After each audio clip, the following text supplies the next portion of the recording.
Спецоперація полювання на зайця. Волонтери центру «Миротворець» провели інформаційну операцію з викриття російських найманців.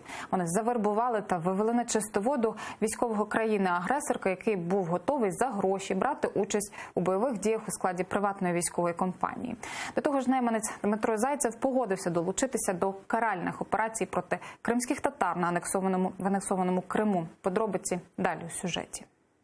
Це Дмитрій Зайцев, контрактник з Тамбова. Хотів працевлаштуватися до приватної військової компанії, але потрапив у поле зору центру «Миротворець». У вересні цього року через підставний акаунт у месенджері Зайцев потрапив на гачок волонтерів центру, які видавали себе за нібито приватною військовою компанією. А далі Зайцев видав про себе геть усе, надіслав усі можливі документи, навіть домову книгу, яку «Миротворець» запросив заради жарту. Наступний етап – співбесіда потенційного бойовика з нібито психологом. Розповів йому і про злочини Росії у Сирії, і поскаржився на армію РФ.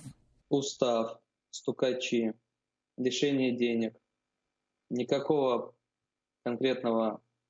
конкретных действий в данных странах, где мы находимся, нет. Я не вижу будущего в этом.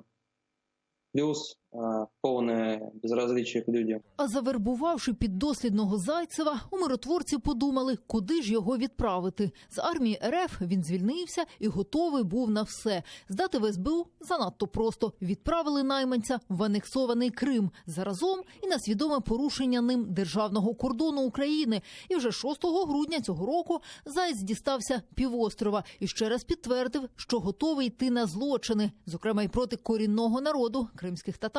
Здесь, в Крыму, большое количество местного населения, как правило, это крымские татары, которые недовольны происходящим. Ты понимаешь, там оккупация, все вот эти вот дела. Периодически мы проводим, в том числе, карательные операции, то есть мы кого-то можем взять, отвезти куда-нибудь или потерять где-нибудь. То есть тебе нужно будет участвовать вот в этом, поэтому ты приехал в Крым. Хорошо. Да, хорошо. Каже, інакше налагодити своє життя не може. Хоч має професію зварювальника, це не те. А бойовиком працювати і вміє, і до вподоби. На зароблені гроші хотів придбати нерухомість або взагалі емігрувати з Росії. Усе це, розповідає Зайцев, поки прямує до будівлі ФСБ, до уявного Янгола, який нібито його чекає. І тут несподіваний поворот сюжету. Не думал ли ты, что это будет не российская организация, которая занимается отловом российских наемников и террористов? Ну, например, из Украины. Почему бы того не миновать?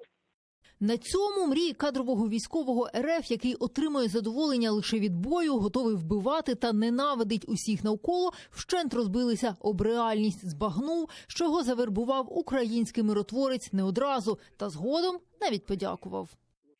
Спасибо за урок жизни.